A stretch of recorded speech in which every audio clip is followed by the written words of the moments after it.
छात्रों, आज हम लोग सरल परिपथ वाले पाठ पर बात करेंगे। और इस सरल परिपथ में चूंकि हम विद्युत से संबंधित परिपथों का अध्ययन करते हैं, तो पहली आवश्यकता आती है कि विद्युत ऊर्जा को प्राप्त किससे करेंगे। उस युक्ति को जिससे हम विद्युत ऊर्जा प्राप्त करते हैं उसे कहते हैं विद्युत सेल। प्रश्न आता है कि इसमें होता क्या है। तो रसायन विज्ञान में शायद आप लोग पढ़ चुके होंगे अब तक कि कई ऐसे विद्युत संयोजी यौगिक होते हैं जिनके बीच आयन प्रक्रिया द्वारा आवेशित आयन धातुओं पर पृथक हो जाते हैं, जिससे धातुओं के बीच एक विभवांतर उत्पन्न हो जाता है। ऐसी युक्ति को हम विद्युत सेल कहते हैं। सरलतम शब्दों में कह सकते हैं वह युक्ति जिसमें रासायनिक ऊर्जा का निरंतर विद्युत ऊर्जा में परिवर्तन होता है उसको हम विद्युत सेल कहते हैं। अब हम कह सकते हैं सेल की रचना की कुछ मुख्य घटक हैं। पहला तो पात्र, बर्तन वो। दूसरा उसमें लिया गया विलयन, यानी किसी विद्युत संयोजी यौगिक का जलीय विलयन, उसको कहते हैं विद्युत अपघट्य। और जो महत्वपूर्ण चीज है उसमें हम दो धातुओं का उपयोग करते हैं, जिनमें से एक धन विद्युती होती है, दूसरी ऋण विद्युती होती है। दोनों को ही हम इलेक्ट्रोड कहते हैं। और जो धन विद्युती है वो धनोद के रूप में काम करती है, और जो ऋण विद्युती धातु की प्लेट या छड़ का प्रयोग करते हैं वो ऋणोद का काम करती है। अब बात आती है कि सेल की कार्यविधि क्या है। सेल में हम कोई भी यौगिक लें वो विद्युत संयोजी होगा। जब उसका जलीय विलयन बनाते हैं तो यौगिक के अणु आयनों में टूट जाते हैं, जिससे धनायन और ऋणायन बनते हैं। चूंकि इसमें इलेक्ट्रोड के रूप में जो धनोद का प्रयोग करते हैं वो धन विद्युती है, अतः वो धन आयन को अपनी ओर आकर्षित करता है और उसे इलेक्ट्रॉन अपने प्रदान कर देता है, जिससे वो आयन विद्युत उदासीन होकर परमाणु में या गैसीय अवस्था में, अणु अवस्था में परिवर्तित हो जाता है। और इस प्रकार से धनोद पर से जब इलेक्ट्रॉन चले जाते हैं तो वो स्वयं धन आवेश को धारण कर लेता है। ठीक इसी प्रकार जो ऋणायन था विद्युत अपघट्य में बना था वो ऋणोद पर पहुंचता है और वहां पहुंच करके उसमें से इलेक्ट्रॉन उसमें उसको अपने इलेक्ट्रॉन दे देता है, और धनोद के ऋणोद के जो परमाणु होते हैं उनसे स्वयं जुड़ करके अणु का निर्माण कर लेता है। उदाहरण के लिए हमने यहाँ पे लिया है कि अगर हम विद्युत अपघट्य के रूप में H2SO4 का प्रयोग करते हैं, इलेक्ट्रोड के रूप में हम अगर तांबे की छड़ और जस्ते की छड़ का प्रयोग करते हैं, तब सल्फ्यूरिक अम्ल का जो अणु है वो हाइड्रोजन के धन आयन और सल्फेट के ऋण आयन में विभाजित हो जाता, वियोजित हो जाता है। और इस प्रकार ये हाइड्रोजन का धन आयन है, ये कॉपर की प्लेट पर पहुंच करके वहां से इलेक्ट्रॉन लेकर के स्वयं उदासीन हो जाता है और हाइड्रोजन गैस का अणु बना लेता है। दूसरी तरफ सल्फेट का ऋण आयन जो है वो जस्ते की प्लेट पर पहुंचता है और अपना आवेश जस्ते की प्लेट को प्रदान कर देता है तथा जस्ते के एक परमाणु से क्रिया करके ZnSO4 बना लेता है। इस प्रकार इन इलेक्ट्रोडों पर जब आवेश आता है, आप लोग पीछे पढ़ चुके हैं कि किसी भी वस्तु को जब हम आवेश देते हैं तो उस पर एक विभव उत्पन्न हो जाता है, और धन आवेश के कारण जो विभव उत्पन्न होता है उसको हम धनात्मक चिन्ह से लिखते हैं, और जो ऋण आवेश के कारण विभव उत्पन्न होता है उसको हम ऋण चिन्ह से लिखते हैं। अतः इस धनोद पर जो धन आवेश आया है इसके कारण इस पर धनात्मक विभव उत्पन्न हो जाएगा, और ऋणोद पर जो है ऋणात्मक विभव उत्पन्न हो जाएगा। इस विभव को हम इलेक्ट्रोड विभव कहते हैं। अब चूंकि दोनों इलेक्ट्रोडों के विभव अलग अलग हैं तो इनके विभव के बीच एक अंतर होगा जिसको हम विभवांतर यहाँ कह सकते हैं। इस विभवांतर को जब ये खुले सिरे होते हैं तो इस विभवांतर को हम टर्मिनल विभवांतर कहेंगे सेल का, इसको हम विद्युत वाहक बल कहेंगे, और जब इसका हम उपयोग किसी परिपथ में कर रहे होते हैं तो उसको टर्मिनल विभवांतर कह देते हैं। अब प्रश्न आता है कि इसमें आवेश जो किसी परिपथ में जोड़ेंगे तो आवेश कैसे प्रवाहित होगा।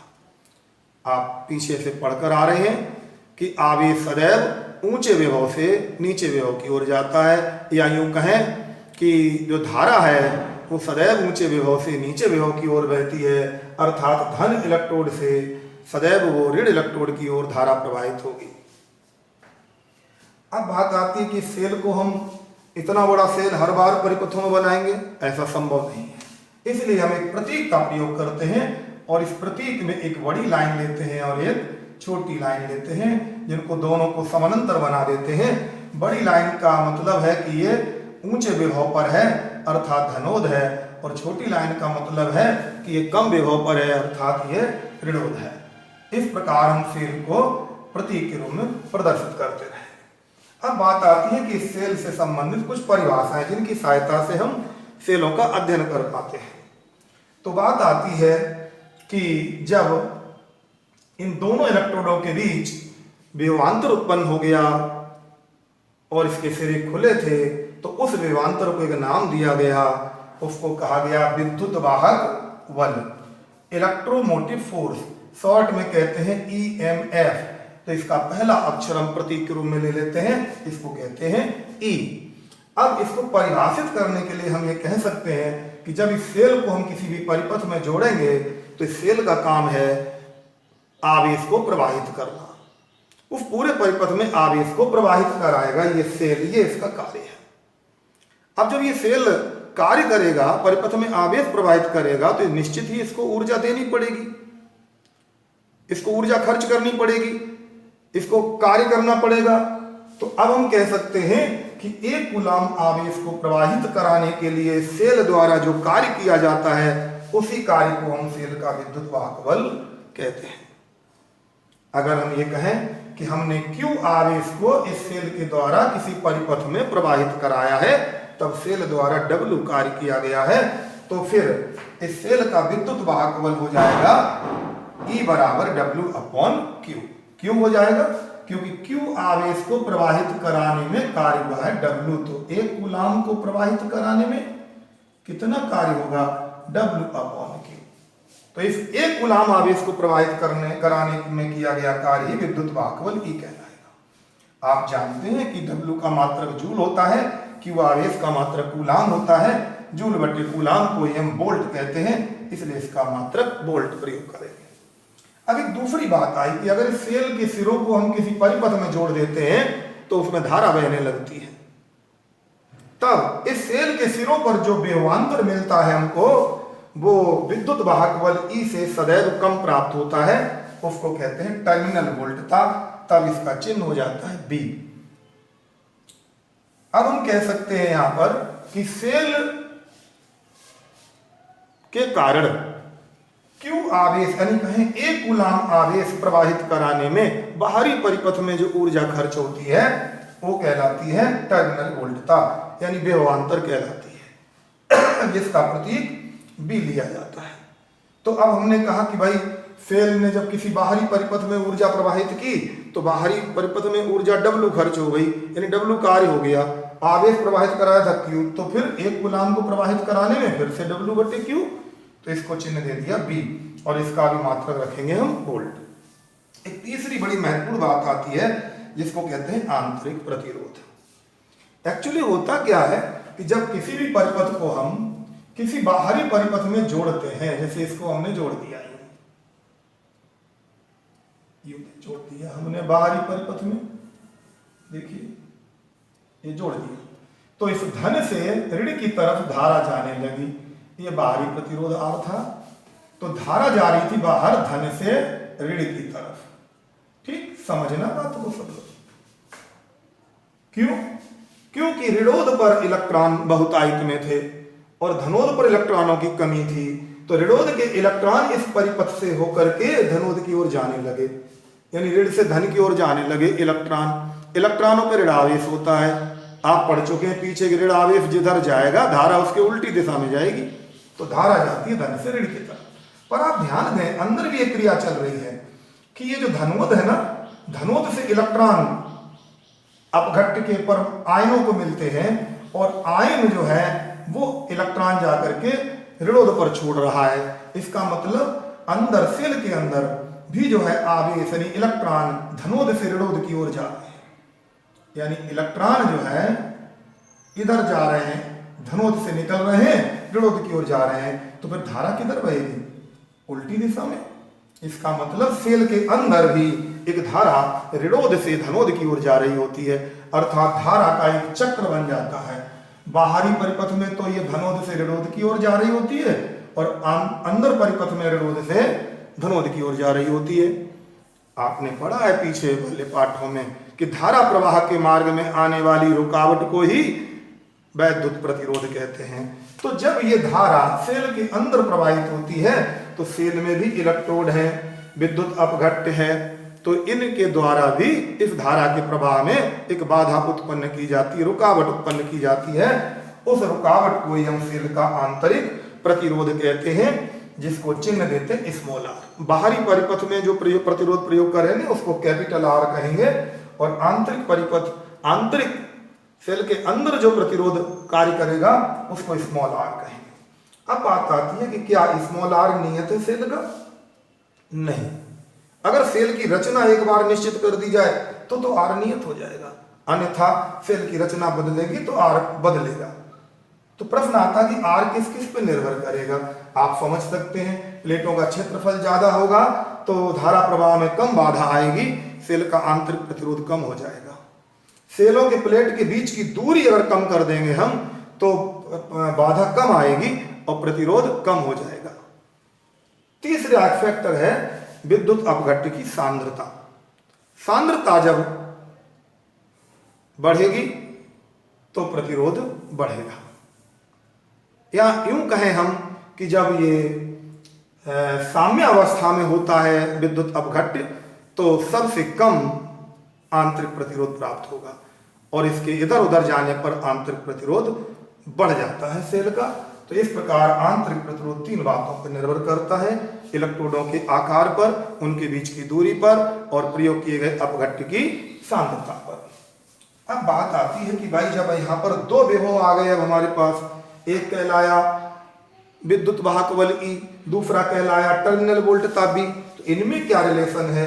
तो अब जरा हम इसके प्रतीक को थोड़ा इस रूप में लिखते हैं कि भाई ये हमारे पास एक सेल है जिसका ये धन सिरा है और इधर वाला ऋण है, और इसका खुद का आंतरिक प्रतिरोध है, तो उसको हमने यहाँ पे एक चिन्हित कर दिया आर के रूप में, विद्युत वाहक बल E है।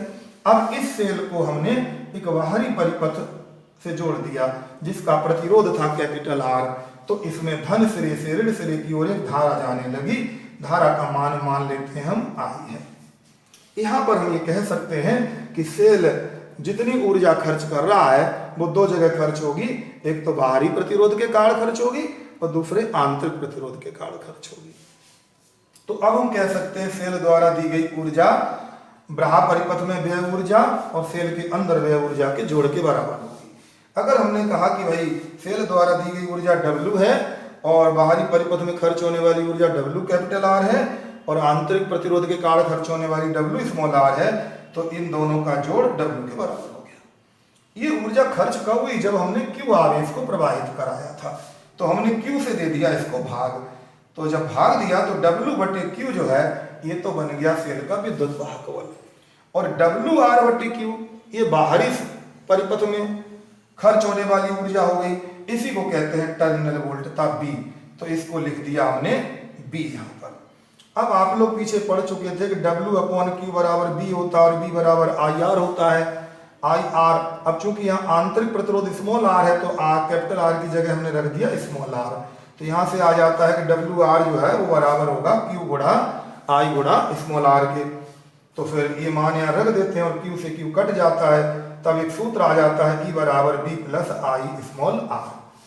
इस सूत्र को हम थोड़ा आगे चेंज कर दें तो ये आ जाता है B बराबर E माइनस I गुणा स्मॉल r। अब जरा देखिएगा आगे की बात को,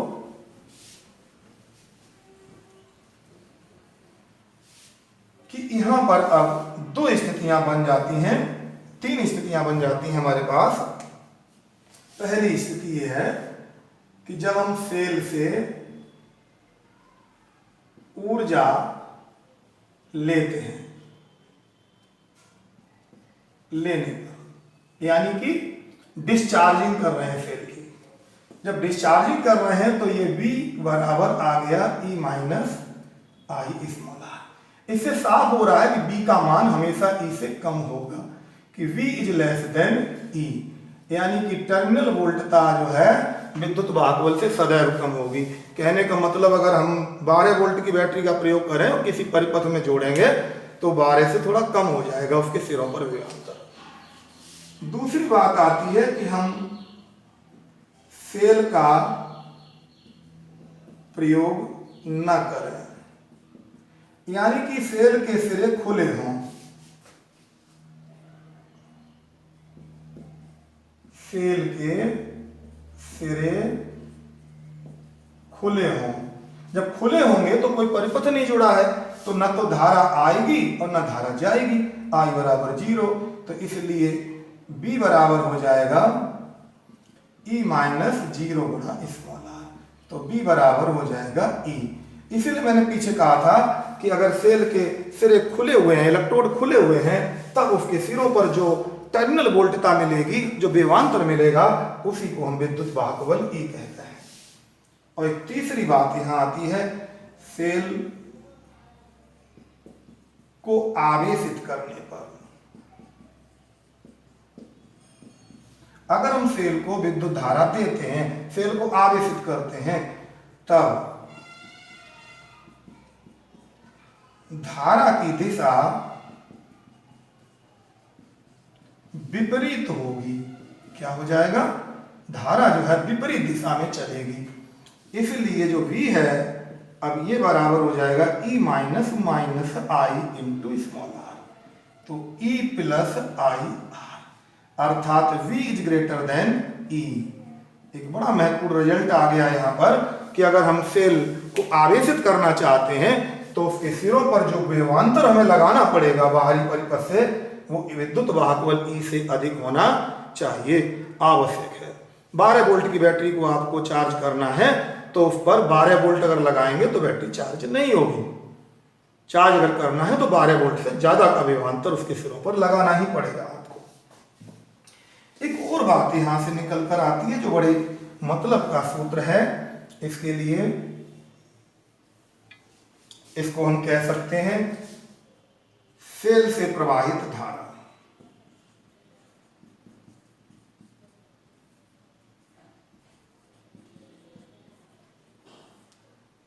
सेल से प्रवाहित धारा आपने ये पढ़ा हुआ है यहां पर कि B बराबर है E माइनस आई आर। चूंकि B बराबर होता है I कैपिटल R, इसलिए I कैपिटल R बराबर हो जाता है E माइनस आई आर। इसको लिख सकते हैं I R धन I स्मॉल r बराबर E। I को कॉमन कर लेते हैं तो small r plus capital R equal to E। तब I बराबर हो जाता है E बटे स्मॉल r धन कैपिटल R। इस सूत्र के द्वारा हम किसी सेल से किसी भी बाहरी परिपथ में बहने वाली धारा का मान ज्ञात कर सकते हैं।